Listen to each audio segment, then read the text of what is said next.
Honda debuted the V3R 900 E-Compressor prototype, which includes a V3 engine with an electronically controlled compressor. The water-cooled 75-degree V3 engine that was introduced at the Milan exhibition last year is still part of the engine architecture, but this year it has a confirmed displacement of 900 cubic centimeters while aiming for a thin and compact form factor. It is the first motorcycle in the world to have an electronically controlled compressor, which enables precise engine boost regulation and produces high-response torque at low speeds.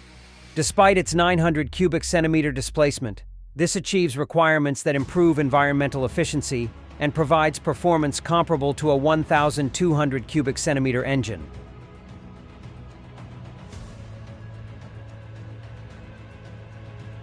The body features asymmetrical side fairings, while the tank emblem debuts the new Honda flagship wing design, which will be gradually introduced on top-tier models starting next year.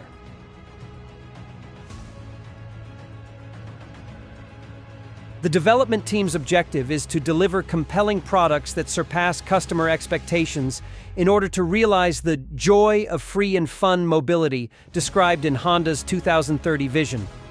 As a result, the V3R 900 E-Compressor prototype is being developed as a model proposing new values through Honda's unique, unprecedented technology.